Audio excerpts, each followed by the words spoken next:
வணக்கம் மாஸ்டர்ஸ்.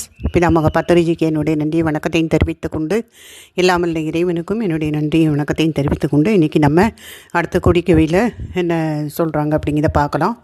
அதாவது திருவைந்தெழுத்து விளக்கத்தை பற்றி இன்றைக்கி சொல்கிறாங்க. ஸோ அதற்கான பாடல் என்ன அப்படின்னு பார்த்தோன்னா, 5 எழுத்தும் 8 எழுத்தும் 6 எழுத்தும் 4 எழுத்தும் பிஞ்சு எழுத்தும் மேலை பெரு எழுத்தும் நெஞ்சு அழுத்தி பேசும் எழுத்துடனே பேசா எழுத்தினையும் கூசாமல் காட்டக்குடி அப்படின்னு சொல்லி அதற்கான பாடல் கொடுத்துருக்காங்க.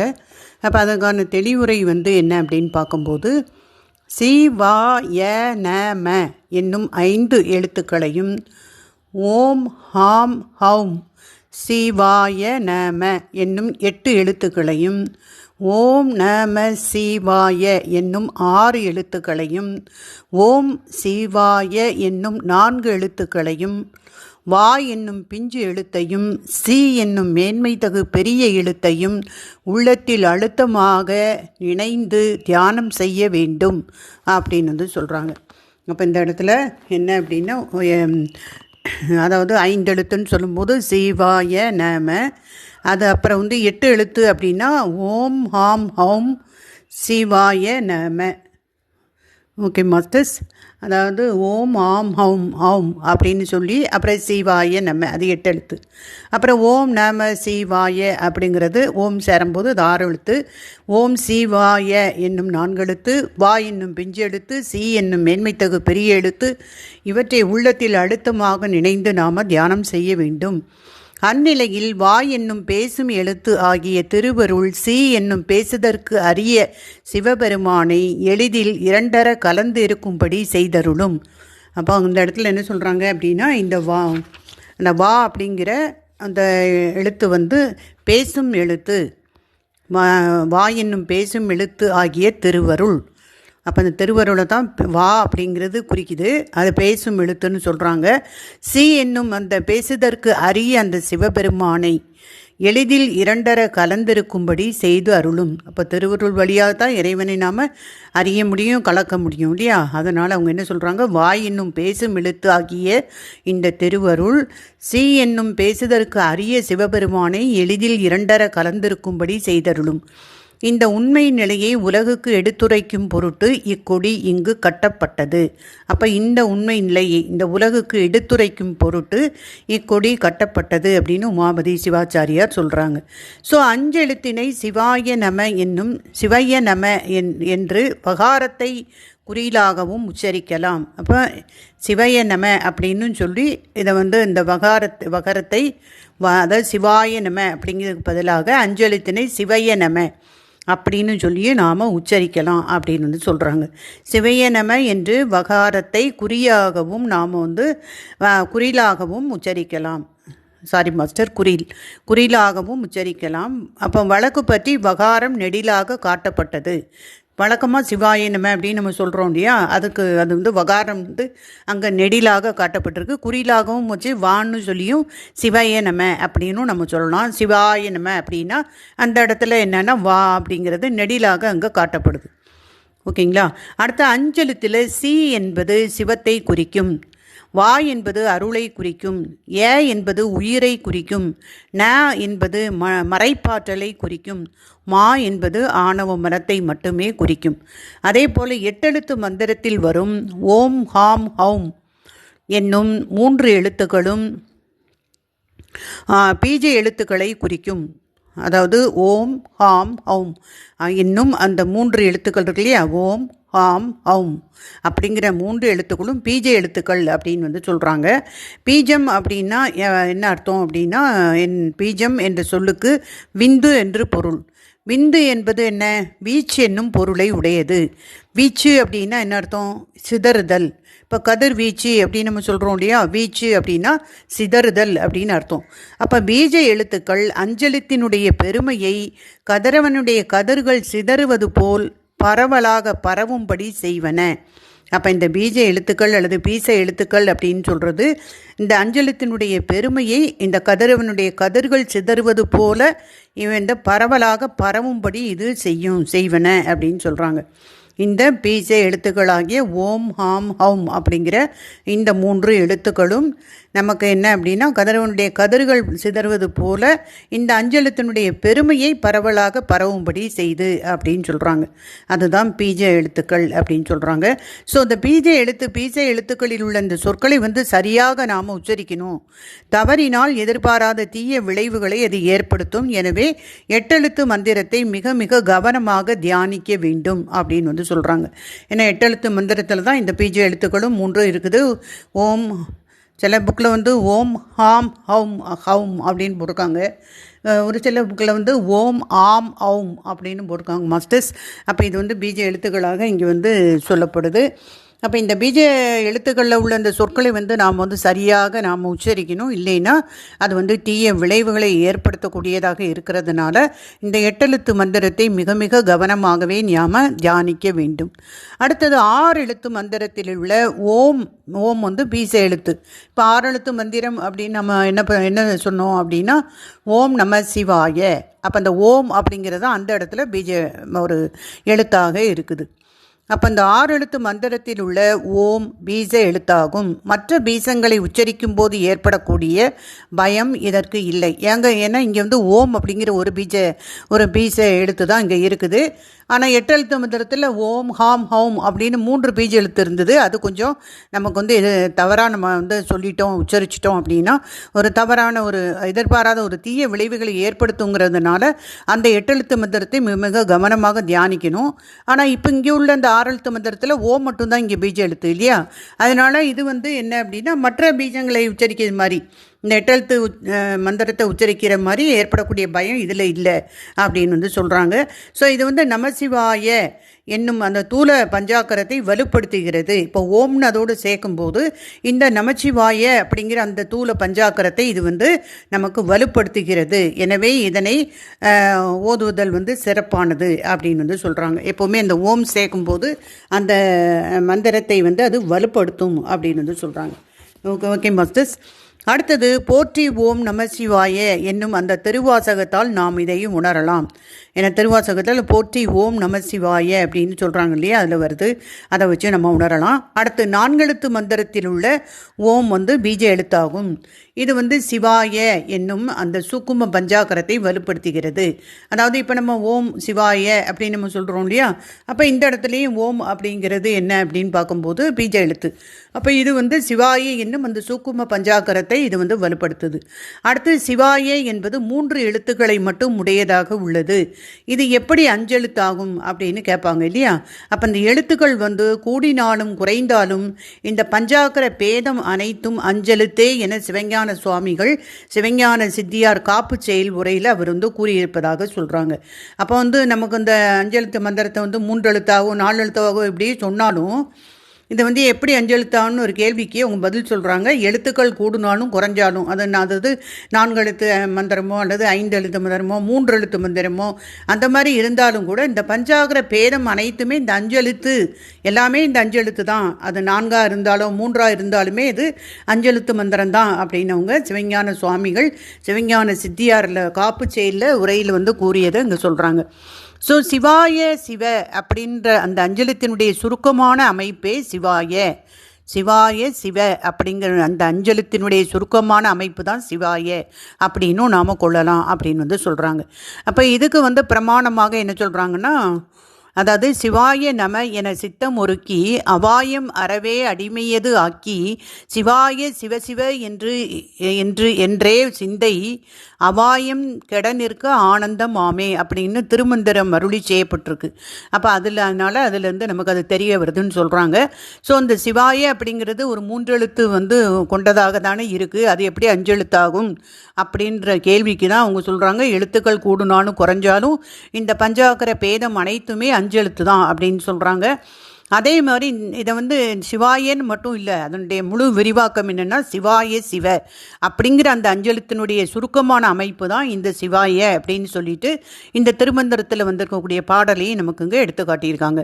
ஸோ இந்த திருமந்திரத்தில் உள்ள 3வது அடியில் சிவாய சிவசிவ என வரும் இந்த மந்திரங்களை உச்சரிக்கும் போது சிவாய என்றும் சிவசிவ என்றும் நாம் ஓதலாம் அப்படிங்கிறதையும் இங்கே நுணுகி பார்க்கும்போது நமக்கு புரிஞ்சு கொள்ளலாம் அப்படிங்கிறாங்க. ஸோ இந்த திருமந்திரம் அதி சூக்கும பஞ்சாக்கரம் என்னும் தலைப்பின் கீழ் அமைந்துள்ளதும் நமக்கு காணத்தக்கதாக இருக்குது. அதே மாதிரி திருவாவடுதுறை ஆதீன பக்கங்களையும் இது இந்த இடத்துலையும் என்ன இருக்குது அப்படின்னா, சித்தம் ஒருக்கி சிவாய நம என்று இருக்கின் அல்லால் அப்படின்னு அப்பரடிகள் சொன்ன அந்த வாக்கும் இங்கே சிந்திக்கத்தக்கதாக இருக்குது அப்படின்னு அவங்க சொல்கிறாங்க. அடுத்தது 4 எழுத்து மந்திரத்தை சிவசிவ என்று கூறுவாரும் உளர். சிவாய சிவ என்பதில் உள்ள அந்த நடு எழுத்தாகிய, அதாவது 4 எழுத்து மந்திரத்தை சிவசிவ அப்படின்னு சொல்லி கூறுறவங்களும் உண்டு. சரிங்களா? அப்போ இந்த 4 எழுத்து ஓம், அதாவது ஓம் சிவாய அப்படின்னு 4 எழுத்துன்னு இருக்குது. அதே மாதிரி இங்கே என்ன சொல்கிறாங்க அப்படின்னா, 4 எழுத்து மந்திரத்தை சிவசிவன்னு கூறுவாரும் உளர். சிவாய சிவ என்பதில் உள்ள இந்த நடு எழுத்தாகிய யகாரம் நீங்களாக வரும் அந்த அதிசூக்கும அந்த மந்திரம் சிவசிவ என்று இங்கு அமைந்துள்ளது அப்படின்னு சொல்கிறாங்க. அதாவது சிவாய என்ன சொல்கிறாங்கன்னா, சிவாய சிவ அப்படிங்கிறதுல உள்ள இந்த அந்த யகாரமாகிய அந்த யகாரம் நீங்களாக வரக்கூடிய இந்த அதிசூக்கும் மந்திரம் தான் சிவசிவ அப்படின்னு சொல்கிறாங்க. அப்போ மேற்கண்ட திருமந்திரத்தில் உள்ள இந்த எழுத்துக்களை சிவாய சிவ என்று அமைத்தும் நாம் நோக்கலாம். அப்போது அங்கே அதிசூக்கும் 5 எழுத்தாக அமையும் அந்த சிவாய சிவ என்றும் சிவசிவ என்றும் சிந்திக்கலாம் அப்படின்னு சொல்கிறாங்க. அப்போ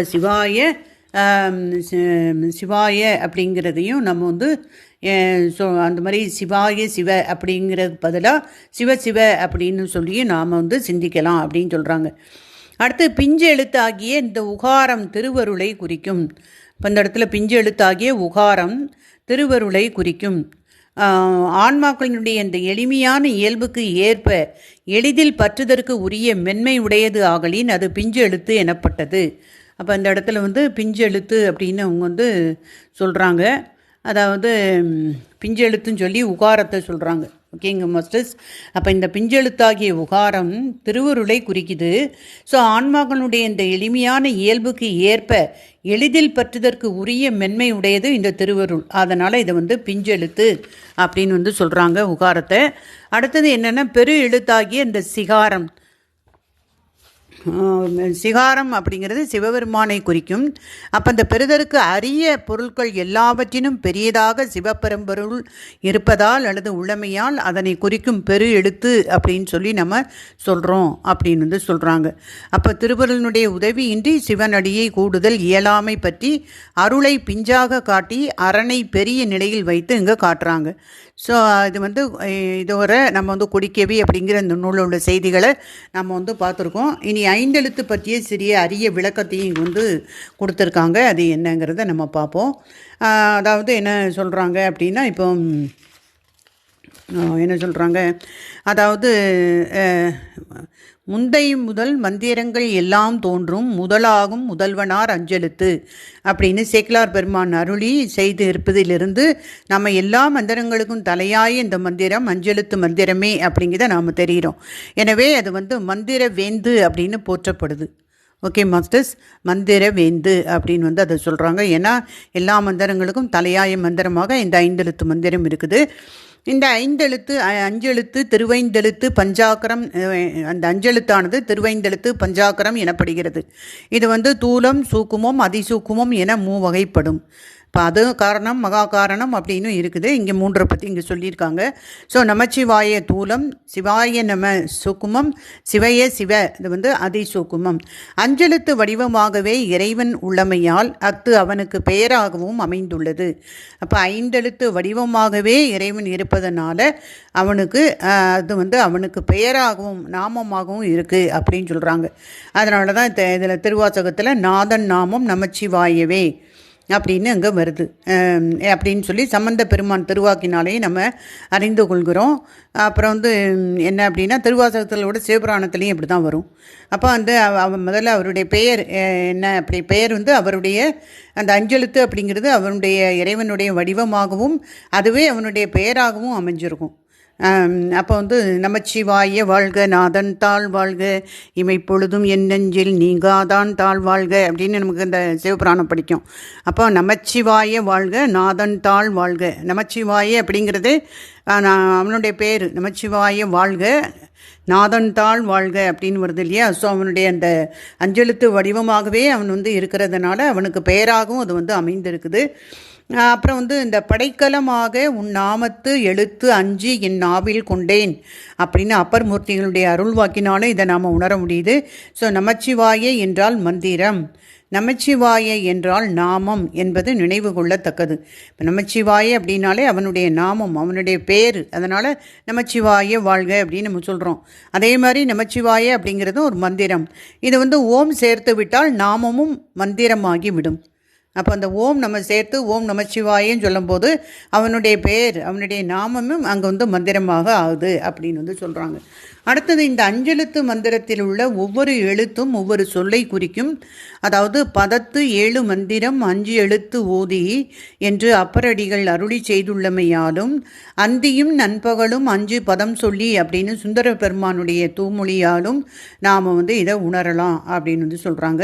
ஸோ இந்த 5 எழுத்துக்களுக்குள்ள அந்த சொல் என்ன அப்படின்னு பார்க்கும்போது சி அப்படிங்கிறது, இப்போ சிவாய நம அப்படின்னா சி வந்து சிவனை குறிக்கிறது, வா அப்படிங்கிறது அருள், ஏங்கிறது உயிர், நாங்கிறது அந்த மறைப்பாற்றல், இந்த மா அப்படிங்கிற இது வந்து ஆணவ மலத்தை குறிக்குது. ஸோ ஈசன் அருள் ஆவி எழிலோர் துரோதம் மலம் ஆசில் எழுத்து அஞ்சின் அடைவாம் அப்படின்ற உண்மை விளக்கமும் இதுக்கு வந்து பிரமாணமாக இருக்குது அப்படின்னு நமக்கு எடுத்து காட்டுறாங்க. ஸோ இந்த உயிர்கள் உய்யும் பொருட்டு இந்த ஐந்தொழில் ஆற்றுபவனே கடவுள் என்னும் அந்த பேருக்கு உரியவன் ஆகிறான். அப்போ அந்த உயிர்கள் உய்யும் பொருட்டு இந்த ஐந்தொழில் ஆற்றுபவனே கடவுள் என்னும் பெயருக்கு உரியவனாவன்.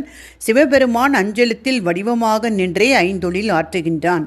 இப்போ சிவபெருமான் அஞ்செழுத்தினுடைய வடிவமாகவே நின்று அவன் ஐந்தொழிலை ஆற்றான். இவ்வுண்மையை தான் என்ன சொல்கிறாங்கன்னா, சேர்க்கும் துடி சிகரம் சிக்கன வீசுகரம் ஆர்க்கும் யகரம் அபயகரம் பார்க்கில் இறைக்கி அங்கி நகரம் அடிக்கீழ் முயலகனார் தங்கு மகரம் அதுதான் அப்படின்னு உண்மை விளக்கத்தில் வரக்கூடிய பாடலை வெண்பாவையும் நமக்கு இங்கே எடுத்து காட்டுறாங்க.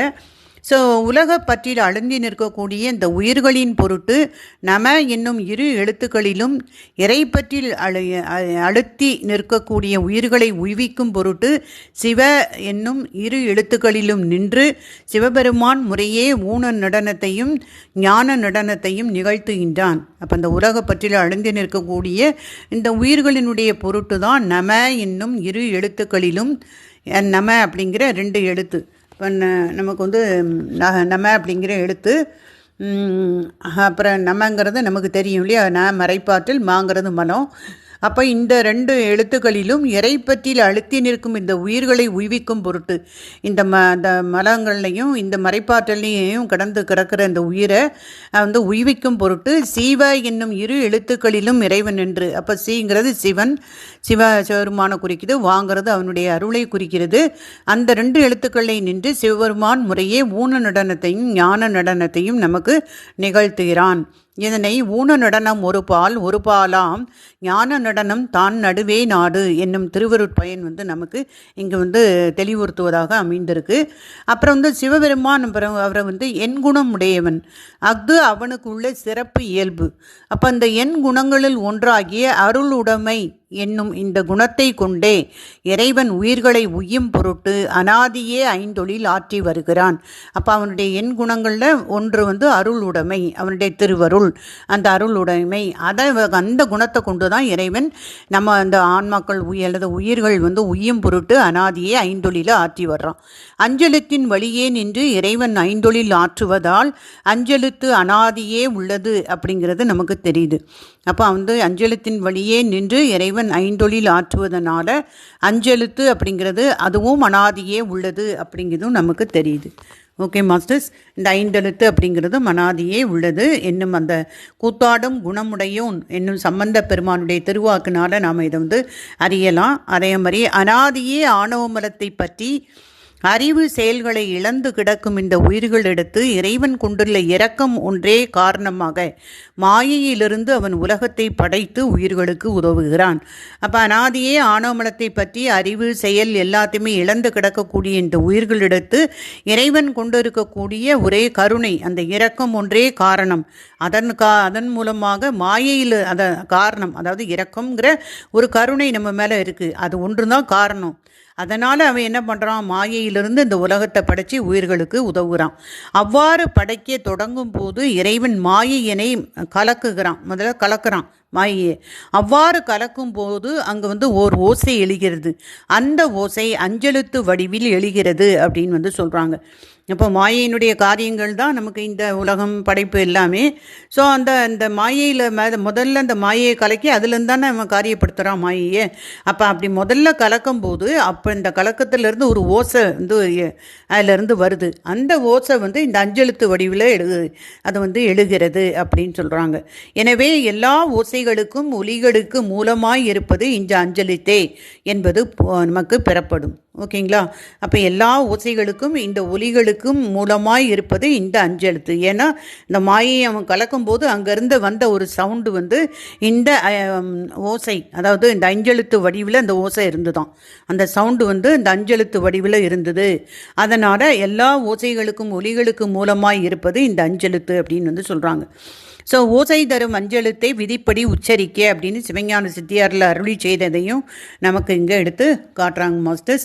அடுத்து என்ன சொல்கிறாங்கன்னா, இத்தகு பெருமைக்குரிய இந்த அஞ்செழுத்தை உலக இன்பங்களை பெரிதும் விரும்புபவர்கள் அவங்க நமச்சிவாய என்றும், இறை இன்பத்தையும் உலக இன்பத்தையும் ஒருங்கே விரும்புபவர்கள் சிவாய நம என்னும் இதை ஓதணும் அப்படின்னு சொல்கிறாங்க. இப்போ யார் எந்த ஒரு மந்திரத்தை 5 எழுத்தை ஓதணும் அப்படின்னா, அதாவது உலக இன்பங்களை பெரிதும் விரும்புகிறவங்க நமச்சிவாயங்கிற மந்திரத்தையும், இறை இன்பத்தையும் உலக இன்பத்தையும் ரெண்டும் சேர்ந்து விரும்புவாங்க இல்லையா, இதுவும் வேணும் அதுவும் வேணும் அப்படிங்கிறவங்க சிவாய நம அப்படிங்கிற அதையும் ஓதணும். அப்போ இங்கே ந முதலாக ஓதில் அருள் நாடாது நாடும் அருள் சீம் முதலா ஓது நீ சென்று அப்படின்னு உண்மை விளக்கத்தை நமக்கு அந்த பாடலில் கொடுத்ததை காட்டுறாங்க. ஸோ உலக இன்பத்தினை விரும்பி வாழ்பவர்கள் ஓம் நமச்சிவாய அப்படின்னு ஓதலாம். அடுத்தது என்ன சொல்கிறாங்க அப்படின்னா, இது போற்றி ஓம் நமச்சிவாயன்னு சொல்லி திருவாசக பாடல்லையும் அதை கொடுத்துருக்குது பிரமாணமாக இங்கே இருப்பதாக சொல்கிறாங்க. அடுத்தது உலகத்தோடு நம்ம அளவோடு கூடிய அந்த இன்பத்தை துய்த்து இறையருளையும் நாம் பெற விரும்புகிறோம் அப்படின்னா சிவாய நம அப்படிங்கிற அந்த ஒரு அதாவது என்ன அப்படின்னா சூக்கும மந்திரம் அதையும் நாம் ஓதலாம். அதுக்கும் ஒரு பிரமாணம் கொடுத்துருக்காங்க. வைத்த பொருள் நமக்கு ஆம் என்று சொல்லி மனத்து அடைத்து சித்தம் ஒருக்கி சிவாய நம என்று இருக்கி நல்லால் மொய்த்த கதிர் மதி போல்வார் அவர் பாதிரி புலியூர் அத்தன் அருள் பெறலாமோ அறிவிலா பேதை நெஞ்சே அப்படின்னு அப்பர் மூர்த்திகளுடைய அந்த அருளி பாட்டினாலும் இதை நாம் தெளிவாக புரிய முடியுது. எனவே சிவாய நம என்றே நம் போன்றோர் சித்தத்துள் வைத்து ஓத வேண்டும். அப்போ நாம் ரெண்டும் வேணும். இந்த ஒரு உலகத்தினுடைய இன்பமும் வேணும், இறையருளும் நமக்கு வேணும். ரெண்டும் வேணுங்கும் போது இங்கே சிவாய நம அப்படிங்கிறத நம்ம சித்தத்தில் வைத்து ஓதணும் அப்படிங்கிறாங்க. அடுத்தது அஞ்செழுத்து மந்திரத்தை விதிப்படி ஓதுவது எப்படி என்பதை நாம் அறிந்து கொள்வதற்கு சிவதீக்கை வாயிலாக குரு மூலம் உபதேசிக்கப்பட்டு ஓதுவது சிறப்பாகும். அப்போ இந்த அஞ்செழுத்து மந்திரத்தை விதிப்படி ஓதுறது எப்படி அப்படிங்கிறத தெரிஞ்சுக்கிறதுக்கு நாம் சிவ தீக்கை பெற்று அதன் வாயிலாக குரு மூலம் உபதேசிக்கப்பட்டு ஓதுவது சிறப்பு அப்படின்னு சொல்கிறாங்க. இதை உண்மையை ஒரு பாடல் மணிவாசகத்தினால நாம் உணரலான்னு சொல்கிறாங்க. நானேயோ தவம் செய்தேன் சிவாய நம எனப் பெற்றேன் தேனாயின் இன்னமுதமாய் தித்திக்கும் சிவபெருமான் தானே எனது உள்ளம் புகுந்து அடியேருக்கு அருள் செய்தான் ஊனாரும் உயிர் வாழ்க்கை ஒருத்தன்றே வெறுத்திடவே அப்படின்னு மணிவாசக பெருமான் பாடின பாட்டையும் கொடுத்துருக்காங்க. ஸோ சிவாய நம எனும் ஓதி வருவோமாயின் இறைவன் நமக்குள்ள அந்த மறைப்பாற்றலை சிறிது சிறிதாக மாற்றி அளவோடு கூடிய உலகியல் இன்பத்தை வழங்கி இம்மையிலேயே வீடு பேற்றினை தந்தருள்வான். ஓகே, நான் சிவாய நம எனக்கு இந்த உலகத்தில் உள்ள இன்பமும் கொஞ்சம் நமக்கு வேணும், இறை அருளும் எனக்கு வேணும் அப்படின்னா சிவாய நமத்தை ஓதுங்க அப்படின்னு சொல்கிறாங்க. அப்போ இந்த சிவாய நம அப்படிங்கிறத நம்ம ஓதி வரும்போது இறைவன் என்ன பண்ணுவாராம், நமக்குள்ளே இருக்கக்கூடிய இந்த மறைப்பாற்றலை சிறிது சிறிதாக அவர் மாற்றுறாரு. சிறிது சிறிதாக மாற்றி அளவோடு கூடிய இந்த உலகில் இன்பத்தை நமக்கு வழங்குறாரு. ஓகேங்களா? கொஞ்சம் கொஞ்சமாக படிமுறையில் தான் நம்ம கூட்டு போகணும் இல்லையா? அதனால் அவர் கொஞ்சம் கொஞ்சமாக மறைப்பாற்றலை சிறிது சிறிதாக மாற்றி அளவோடு கூடிய இந்த உலகில் இன்பத்தை நமக்கு வழங்கி இம்மையிலே நமக்கு வீடு பேற்றினையும் தந்தருள்வான் அப்படின்னு சொல்கிறாங்க. அடுத்து என்ன சொல்கிறாங்க அப்படின்னா, நமக்கு வந்து அதிசூக்கும மந்திரம். அடுத்தது மந்திரமாகிய சிவாய சிவ என்பதை முற்றும் துறந்த முனிவர்களே ஓதக்கடவர். அப்போ அந்த சிவாய சிவ அப்படிங்கிறத முற்றும் துறந்த முனிவர்கள் தான் ஓதுறது. ஏன்னா இந்த சிவாய அப்படிங்கிறது வந்து முக்தி பஞ்சாக்கரம் இல்லையா? அப்போ அதை அல்லது அதிசூக்கும பஞ்சாக்கரம் அப்படின்னு சொல்லுவாங்க. ஸோ இதை வந்து முற்றும் துறந்த முனிவர்கள் ஓதுவாங்க அப்படின்னு சொல்கிறாங்க. ஸோ இந்த அஞ்சலத்தை வந்து 3 வகைகளில் நாம் நின்று ஓதலாம். அவை வந்து எப்படி அப்படின்னா, உரை, மந்தம், மானதம் அப்படின்னு 3 வகை இருக்குது. ஸோ இந்த ஐந்தெழுத்து மந்திரம் எதாக இருந்தாலும், அது தூள பஞ்சாக்கரமோ அல்லது சூக்குமமோ அல்லது வந்து நமக்கு அதிசூக்குமமோ அல்லது காரண பஞ்சாக்கரமோ மகா காரணம், எந்த ஒரு பஞ்சாக்கரமாக இருந்தாலும் அதை 3 வகை இருக்குது. அதில் எப்படினாலும் ஓதலாம்னு சொல்கிறாங்க. அஞ்செழுத்தை நாம் 3 வகைகளில் நின்று ஓதலாம். அவை வந்து உரை, மந்தம், மானதம் அப்படின்னு. அப்போ என்ன, இந்த 3 வகை தனக்கும் பிறருக்கும் கேட்கும் முறையில் உச்சரிப்பது உரையாகும். இப்போ நம்ம சொல்லும்போது நம்ம சொல்கிறோம், அவங்க கேட்குறாங்க. இப்போ நமக்கு உள்ள பக்கத்தில் உள்ளவங்க கேட்பாங்க. அப்போ தனக்கும் பிறருக்கும் கேட்கும் முறையில் நாம் உச்சரிப்பது அதுக்கு பேர் உரை. அப்போ சத்தமாக வந்து ஐந்தெழுத்தை நம்ம சொல்கிறது. அடுத்தது தனக்கு மட்டும் கேட்குமாறு ஓதுவது மந்தம். நமக்கு மட்டும் கேட்குமாறு மெதுவாக சொல்லிக்கிறது அது மந்தம். தன் செவிக்கும் கேட்காத அளவு மனதில் வைத்து கணிப்பது மானதம். அப்போ நாம் உதடையே நம்ம அசைக்காமல் உள்ளத்துக்குள்ளே நாம் அந்த தியானிக்கோம் இல்லையா? நம்முடைய செவிக்கும் கூட கேட்காத அளவு மனத்தில் வைத்து கணிப்பது மானதம். இவற்றில் மானதமே சிறந்தது. இதனையே சிவஞான போது சூத்திரம் 9வது சூத்திரத்தில் விதி என்னும் அஞ்செழுத்தே அப்படின்னு அருளி செய்ததை இங்கே காட்டியிருக்காங்க. Okay masters. அப்போ இந்த மானதம் ஆகிய நம்முடைய செவிக்கும் கூட கேட்காத அளவு மனசுக்குள்ளே சொல்கிறது தான் ரொம்ப ஒரு உயர்வானதாக சொல்கிறாங்க. அதுக்கு பேர் மானதம். அடுத்தது அஞ்செழுத்தை ஒரு முறை கணிக்கும் போது நாம் 108 தடவைகள் எண்ண வேண்டும். இப்போ 108 தடவை சொல்லணும். ஒரு தடவை நம்ம சொல்லணும் அப்படின்னா அது ஒரு மந்திரத்தை, அது எந்த பஞ்சாக்கரமாக இருந்தாலும் சரி, நம்ம ஒரு முறை ஒரு தடவை நம்ம சொல்கிறோம், காலையில் அல்லது மாலையில் அப்படி சொல்கிறோன்னா ஒரு தடவைக்கு 108 தடவை நம்ம சொல்லணும் அப்படின்னு சொல்கிறாங்க. அதுக்கு என்ன காரணம் அப்படின்னா, சராசரி மனிதன் நாள் ஒன்றுக்கு 21,600 தடவைகள் அவன் மூச்சு விடுகிறான். ஓகேங்களா? சராசரி மனிதன் ஒரு நாள் ஒன்றுக்கு 21,600 தடவைகள் அவன் மூச்சு விடுறான். அப்படிங்கிறது விஞ்ஞான அடிப்படையில் இப்போ ஒப்புக்கொள்ளப்பட்ட உண்மையாக இருக்குது. இப்போ பகலில் 10,800 தடவையும் இரவில் 10,800 தடவைகளும் மூச்சு நடனம் வந்து நமது இதய தானத்தில் நடைபெறுது. அப்போ இவற்றில் 100ல் 1 பங்கு அப்படின்னு வகுத்து தான் இந்த 108 தடவைகள் ஓதும்படி விதிக்கப்பட்டிருக்கு அப்படின்னு வந்து காட்டுறாங்க. இந்த 108ங்கிற அந்த நம்பர் இருக்கு இல்லையா, அந்த எண்ணிக்கை அதை எப்படி கண்டுபிடிச்சிருக்காங்கன்னு சொல்கிறாங்க. ஏன்னா ஒரு சராசரி மனுஷன் நாள் ஒன்றுக்கு 21,600 தடவை மூச்சு விடுறான். பகலில் 10,800, நைட்டு 10,800. இது வந்து நமக்கு இந்த மூச்சு நடனம் நமது இதய தானத்தில் நடக்குது. இதில் 100ல் 1 பங்கு தான் இந்த 108 அப்படின்னு சொல்லி ஓதுறாங்க. அதை தான் கணக்கு வச்சுருக்காங்க. ஸோ காலையில் 108 தடவை, மாலையில் 108 தடவை அப்படின்னு சொல்கிறாங்க. ஏன்னா காலையில் 10,800 தடவை, நைட்டில் 10,800 தடவை இந்த மூச்சு நடனம் இதய தானத்தில் நடைபெறுது இல்லையா? அதனால் காலையில் 108, மாலையில் 108 இந்த அஞ்செழுத்து மந்திரத்தை நாம் கணித்து வரணும். 108 தடவைகளுக்கு கூடியோ குறைந்தோ ஓதுவது விதி ஆகாது. கூடும் சொல்லக்கூடாது, குறையும் சொல்லக்கூடாது. ஸோ இரவு உறக்கத்தில் இருக்கும்போது நாம் தன் நினைவு அற்று கிடக்கிறோம். இரவு உறக்கத்தில் இருக்கும்போது நாம் நினைவு அற்று கிடக்கும் இல்லையா? அப்போதும் இறை நினைவு நம் உள்ளத்தை விட்டு அகலவில்லை என்பதற்கு அடையாளமாக, ஸோ அப்பவும் இறை நினைவு நம் உள்ளத்தை விட்டு அகலவில்லை என்பதற்கு அடையாளமாக இரவு உறங்க தொடங்குவதற்கு முன்பு இந்த ஐந்தெழுத்து மந்திரத்தை ஓதல் வேண்டும். இப்போ மாலை அப்படின்னு சொன்னாங்களே, அது வந்து தூங்குறதுக்கு முன்னாடி, உறங்க தொடங்குவதற்கு முன்பு தான் இந்த அஞ்செழுத்து மந்திரத்தை ஓதணும். அப்புறம் காலையில் எழுந்ததும் அதே மாதிரி நம்ம சொல்லணும். ஸோ இப்பயிற்சி நாளடைவில் இறை அன்பை நமக்கு மிகுவித்து நம்மை திருவடியில் சேர்ப்பிக்கும். இவ்வுண்மையை நமக்கு உணர்த்தும் வகையில் துஞ்சிருள் காலை மாலை தொடர்ச்சியை மறந்திராதே, அஞ்செழுத்து ஓதின் நாளும் அறநடிக்கு அன்பதாகும் அப்படின்னு அப்பரடிகள் அருளி செய்தவையை நமக்கு இங்கே எடுத்து காட்டுறாங்க மாஸ்டர்ஸ். அப்போ நாம் இந்த ஐந்தெழுத்து மந்திரத்தை நமக்கு வந்து நாம் இப்போ வந்து என்ன அப்படின்னா, நமக்கு இந்த உலக இன்பமும் நமக்கு வேணும், இறை அருளும் நமக்கு வேணும் இல்லையா? ஸோ அதனால் நாம் வந்து சிவாய நம்ம அப்படிங்கிற மந்திரத்தை மோஸ்ட்லி நம்ம வந்து அதை நம்ம ஓதலாம். அது வந்து எத்தனை தடவை ஓதணும் அப்படின்னா, நம்ம காலையில் 108 மாலை 108 அப்படின்னு வந்து சொல்கிறாங்க. ஸோ 108ங்கிற கணக்குக்குடைய காரணம் நமக்கு எடுத்து காட்டியிருக்காங்க. ஸோ மாலை அப்படின்னு சொல்லும்போது உறங்குவதற்கு முன்பு, ஏன்னா நம்ம உறங்கும் போதும் கூட இறைவன் நம்முடைய நினைவில் தான் அவன் இருக்கிறான் இல்லையா? அப்போது அந்த நம்முடைய உள்ளத்தை விட்டு அவன் அகலாமல் தான் இருக்கிறான் நம்ம உறங்கும் போதும். அதனால் இரவு உறங்குறதுக்கு முன்னாடி, உறங்க தொடங்குறதுக்கு முன்னாடி இந்த 5 எழுத்தை நாம் ஓதணும் அப்படின்னு வந்து சொல்கிறாங்க. அப்போ காலையும் அதுக்கப்புறம் காலையில் எழுந்திரிச்சோடனே நம்ம சொல்லணும். ஸோ இப்படி பயிற்சிகளை நாளடைவில் நாம் செய்ய இறை அன்பை நமக்கு வந்து மிகுவித்து நம்மை திருவடியில் அது வந்து சேர்ப்பிக்கும் அப்படின்னு சொல்லி நமக்கு இதை சொல்லி முடிக்கிறாங்க மாஸ்டர்ஸ். அப்போ இதோட கொடிக்கவி அப்படிங்கிற இந்த நூல் வந்து முடிவடையுது. அடுத்தது நூல் நெஞ்சு விடு தூது அப்படிங்கிறத அடுத்த நம்ம ஆடியோவில் பார்க்கலாம். Okay masters, thank you masters.